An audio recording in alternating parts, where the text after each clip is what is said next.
It is very difficult to determine whether or not Speer was a good Nazi. However, it can be made easy through knowing Speer's context. Speer was born in 1905 in Mannheim. His father was a wealthy architect who persuaded him to follow the family profession. With his parents being so wealthy and successful, they both had little time to show love and affection to their 3 boys. In an interview towards the end of his life, Speer recalled that love was not provided in the marriage contract. Love was shown to me only by Mademoiselle Blum, our French governess. Speer and his family remained apolitical and unaffected by the Depression, though he admitted that the French occupation of the Ruhr stirred his sense of nationalism as he saw the impact of hyperinflation on the German society. His style in architecture was greatly influenced by Professor Henrik Tesno, who Speer recalls used to talk to us not just about architecture, but love for nature, for the land, and also for one's country. He also taught Speer and the other architect students to consider a simple style of architecture. Simple is not always best, but best is always simple. You're probably thinking, why does it matter if Speer was taught to be simple? This is important because Tesno was a great influence in Speer's life. When Hitler came along, he was described as a simple man, and that simplicity would solve Germany's problems. An uncultured man would solve everything much more easily, merely because he would still be unspoiled. He would also have the strength to carry out his simple ideas. In December 1930, Speer was persuaded to attend one of Hitler's political meetings. During this meeting, Hitler promised to restore the greatness of the fatherland, introducing his anti-Semitic policies. Hitler's speech had a great impact on the young Albert Speer.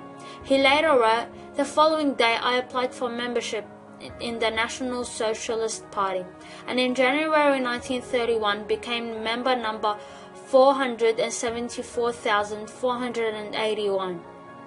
In his book, he's claimed that joining the party was a frivolous act that he'd always regret.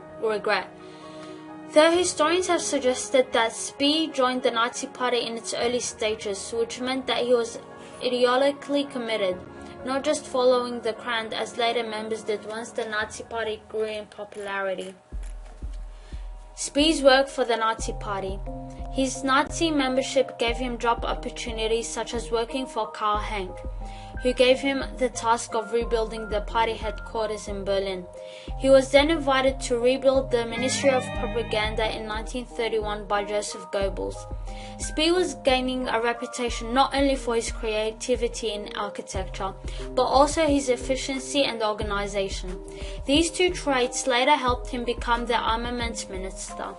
Hitler had noticed Speer and talked to him on numerous occasions. He saw the young Albert Speer as the architect who he had dreamed of being. Hitler rarely shared such a bond with anyone besides Speer, so he had invited him for lunch at his house in Berghof, which gave him the opportunity to become part of the inner circle. Speer later said, "Can you imagine this? Here I was, young, unknown, and totally unimportant. And this great man, for whose attention, just for one glance, our whole world completed, said to me, 'Come and have lunch.' I thought I'd faint."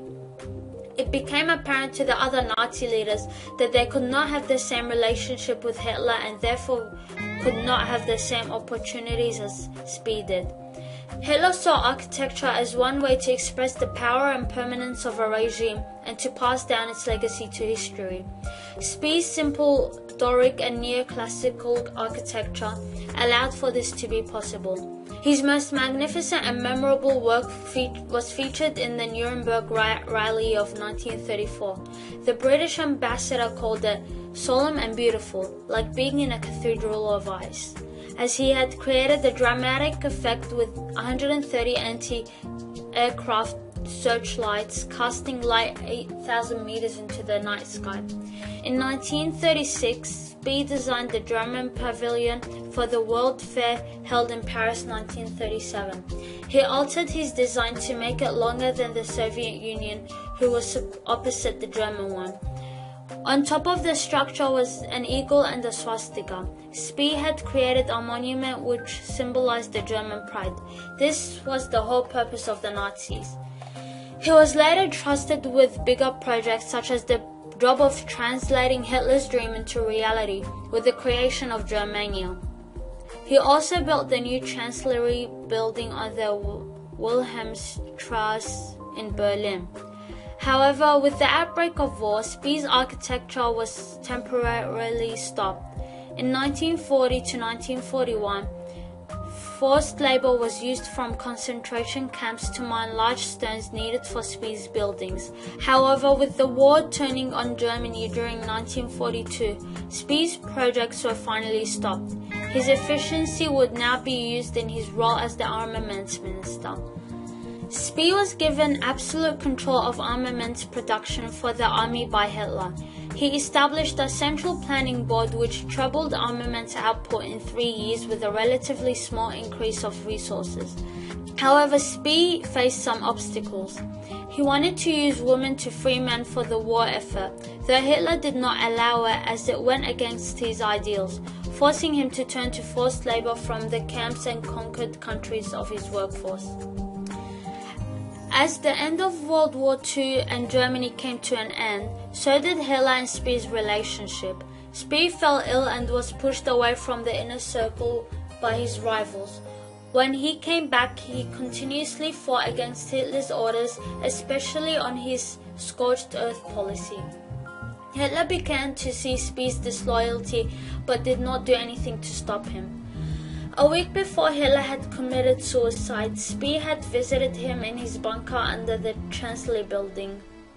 To conclude, on the 8th of May, after Germany had lost the war in 1945, Speer was arrested by advancing American troops. He was charged with planning an aggressive war, waging an aggressive war, engaging in war crimes, and crimes against humanity.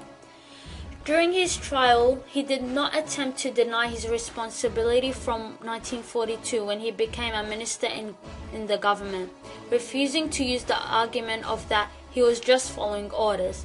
He denied knowing of the mass murder of the Jews. Though admitted as part of the regime, he must accept responsibility for the actions of the regime. He pushed the argument that he was a non-political outsider who happened to be working in the very heart of the Nazi regime. He argued that he wasn't involved in the recruitment of the labor force but responsible for their use once they came under his control. He also mentioned that during the closing months of the war, he had disobeyed Hitler's orders for a scorched earth policy.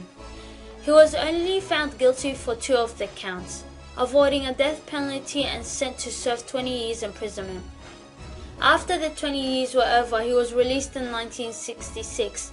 He provided the world with valuable new insights into the Third Reich, publishing 3 important books: Inside the Third Reich in 1970, Spandau the Secret Diaries in 1976, and The Slave State in 1981. He was always available for media interviews. He died in 1981 while on a visit to promote his last book. He was 76 years of age.